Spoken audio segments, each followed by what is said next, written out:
નમસ્કાર વિદ્યાર્થી મિત્રો, આજે આપણે જોઈશું ચાલો અંગ્રેજી વાંચતા શીખીએનો ભાગ 5. એ પહેલાં જે લોકોએ અમારી વેદા ક્લાસ યુટ્યુબ ચેનલને સબસ્ક્રાઈબ કરી નથી એ મહેરબાની કરી સબસ્ક્રાઈબ કરશો, જેથી અમારા વિડીયોનું નોટિફિકેશન આપ સુધી પહોંચતું રહે. મિત્રો, બેલ આઇકન દબાવવાનું ભૂલશો નહીં.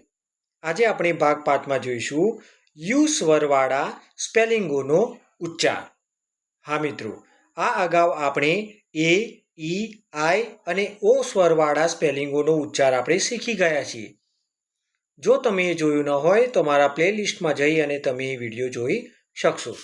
મિત્રો, આજે આપણે જોઈએ યુ સ્વરવાળા સ્પેલિંગોનો ઉચ્ચાર. હા, દર વખતની જેમ આજે આપણે સૌથી પહેલાં વિવિધ વ્યંજનો સાથે યુ આવે ત્યારે તેનો ઉપયોગ શું કરવો અને કેવી રીતે કરવો તેનો અભ્યાસ કરીશું. મિત્રો, આપણને યાદ હોવું જોઈએ કે યુનો ઉચ્ચાર અ થાય. શું થાય? અ. હા, હવે યુ એ કોઈપણ સ્વર સાથે વ્યંજન સાથે આવે ત્યારે એનો ઉચ્ચાર કેવી રીતે કરવો તે જોઈએ. જેમ કે બી જોડે યુ આવે તો આપણે બ બોલીશું. ઉદાહરણ તરીકે બી યુ એસ, તો બી યુનો આપણે બોલીએ છીએ બ અને એસનું સ, એટલે કે બી યુ એસ ઉચ્ચાર થશે બસ. ત્યાર પછી બીજું જોઈએ, સી જોડે યુ આવે ત્યારે સીનો ઉચ્ચાર આપણે કરીશું ક. જેમ કે એનું ઉદાહરણ છે સી યુ પી, તો સી યુ એટલે ક અને પીનો પ, સી યુ પી કપ. બીજું ઉદાહરણ એન યુ, તો એન યુનો થશે ન, એનનો ન, યુનો અ, ન વત્તા અ બરાબર ન. ઉદાહરણ તરીકે એન યુ ટી, નટ. ત્યાર પછી છે એફ યુ, જેનો ઉચ્ચાર થશે ફ, એનું ઉદાહરણ છે એફ યુ એન, ફન. મિત્રો, તમે પણ વેકેશનમાં માણ્યું હતું ને, ફન કર્યું હતું ને? હા, ખૂબ આનંદ માણ્યો હશે તમે. મિત્રો, હવે આપણે કેટલાક યુ સ્વરવાળા સ્પેલિંગ્સના ઉચ્ચાર શીખીએ. મિત્રો, અહીં કેટલાક આપણે સ્પેલિંગો મૂક્યા છે. મિત્રો, વિડીયો તમને ગમ્યો હોય તો લાઈક અવશ્ય કરજો, કોમેન્ટ કરવાનું ભૂલશો નહીં. મિત્રો, આગળ આપણે જોઈએ બી યુ એન, બન. ત્યાર પછી જી યુ એન, તો જી યુ, તો જીનો ગ, યુનો અ, તો ગ, એનનો ન, જી યુ એન, ગન. ત્યાર પછી બીજો એક સ્પેલિંગ છે આર યુ એન, આર યુનો થાય ર અને એનનો ન, આર યુ એન, રન.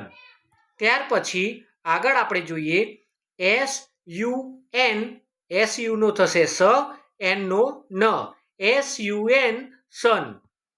ત્યાર પછી ટી યુ ડબલ એફ, ટીયુનો ટ અને ડબલ એફનો ફ, ટી યુ એફ, ટફ.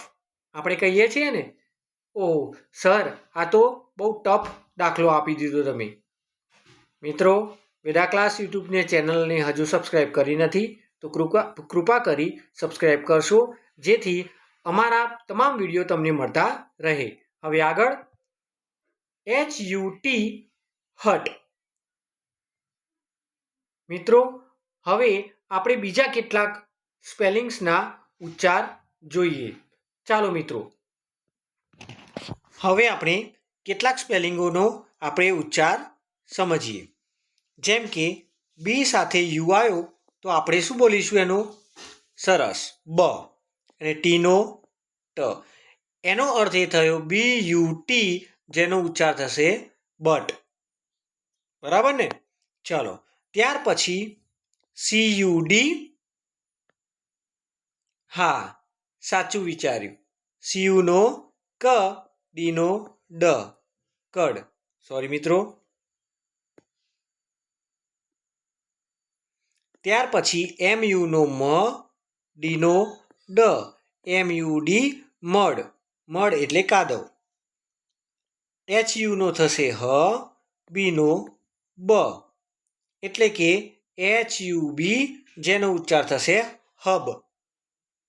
ત્યાર પછી આગળ મિત્રો ત્યાર પછીનું સ્પેલિંગ છે JUG.